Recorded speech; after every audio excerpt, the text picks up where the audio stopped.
ಅಲ್ಲಿ ಡಾಕ್ಯುಮೆಂಟ್ಸ್ ಇರೋದಿಲ್ಲ ನಿಮ್ಮ ಹೋದ ದಿವಸ ಪಗಾರ ಕೊಡ್ತಾವೆ ನಡೀಪ ಹೊಡಿಯುತ್ತೆ ಗಾಡಿ ಅಂತೇಳಿ ಕಟ್ಟುವಂಥ ಕಾರ್ಮಿಕರಿರ್ಬೋದು, ಕಾರ್ಖಾನೆ ದುಡಿಯುವಂಥ ಕಾರ್ಮಿಕರಾಗಿರ್ಬೋದು, ಮತ್ತೆಲ್ಲ ದುಡಿಯುವಂಥ ಕಾರ್ಮಿಕರಾಗಿರ್ಬೋದು, ಕಿರಾಣಿ ಅಂಗಡಿಗಳು ದುಡಿಯುವಂಥ ಕಾರ್ಮಿಕರಾಗಿರ್ಬೋದು, ಬೀದಿ ಬದಿಯಲ್ಲಿ ವ್ಯಾಪಾರ ಮಾಡುವ ಕಾರ್ಮಿಕರಾಗಿರ್ಬೋದು, ಎಲ್ಲರೂ ಯಾವುದೇ ಎಲ್ಲರ ಪರಿಸ್ಥಿತಿ ಒಂದೇ ರೀತಿ ಆಗ್ಯದ. ಇಲ್ಲಿ ಅವ್ರ ಪರಿಸ್ಥಿತಿ ದುಸ್ಥಿತಿ ನೆನೆಸ್ಕೊಂಡ್ರೆ ಮತ್ತು ಅವನವ್ರ ಅವರೇಜ್ ಹೆಚ್ಚು ಕಡಿಮೆ ಎಲ್ಲರೂ 50-45 ವರ್ಷನಾಗ ಪಾಪ ಎಲ್ಲ ಚಟುವಟಿಕೆ ಆಗ್ತಾಯಿದ್ದಾರೆ, ಕ್ಲಾಸ್ ಆಗ್ತಾಯಿದ್ದಾರೆ. ಇದನ್ನು ದೊಡ್ಡ ಅಭ್ಯಾಸ ಮಾಡಬೇಕಾಗಿದೆ. ಇವತ್ತು ದೊಡ್ಡ ಸರ್ವೆ ಮಾಡಿಸ್ಬೇಕಾಗಿದೆ ಏನು ನಡೆದದಪ್ಪ ನಮ್ಮ ದೇಶದ ಕಾರ್ಮಿಕರ ದುಸ್ಥಿತಿ ಅಂತ. ಇವಂತೆ ಸರ್ಕಾರಗಳಂತೆ ಇಲೆಕ್ಷನ್ ಬಂದಾಗ ಜೋರ್ದಾರ ಅಡ್ವರ್ಟೈಸ್ ಮಾಡ್ತಾರೆ, ನಾವು ನೌಕರಿ ಕೊಡ್ತೀವಿ ಅಷ್ಟು ಕೊಡ್ತೀವಿ ಅಂತೇಳಿ.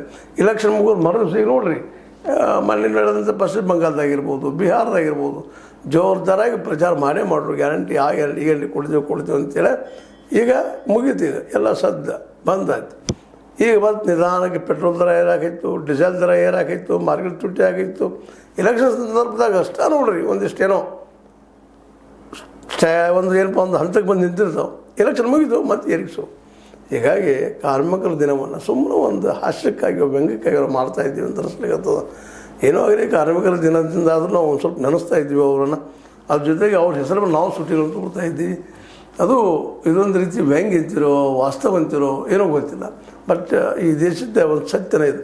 ಇವತ್ತು ನಮ್ಮ ಕಾರ್ಮಿಕರು ಹೌದು ಕೆಲಸದಾಗ ಅವ್ರು ಭರ್ಜರಿ 500,000 ಕೊಡ್ತಾರೆ, ಅದ್ರ ಮರುದಿವಸ ಇಲ್ಲ ಆದ್ರೆ ಒಂದು ಕಪ್ ಚಹಾ ಕುಡಿಬಪ್ಪ ಅದು ಕರೆದು ಕೊಡೋದಿಲ್ಲ.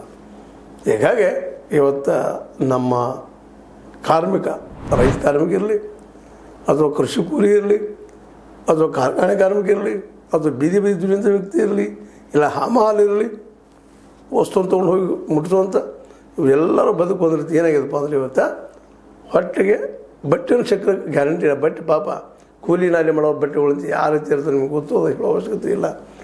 ಹೊಟ್ಟೆ ತುಂಬಿಸ್ಕೊಳ್ಳೋದ್ರೆ ಒಂದು ಸಾಹಸ ಆಗಿದೆ ಈ ವ್ಯವಸ್ಥೆ ಒಳಗೆ. ಆದರೂ ಈ ದಿನದಿಂದ ನಾವು ಕಾರ್ಮಿಕ ದಿನ ಮೇ 1ಕ್ಕೆ ಆಚರಿಸ್ತಾ ಇದ್ದೀವಿ.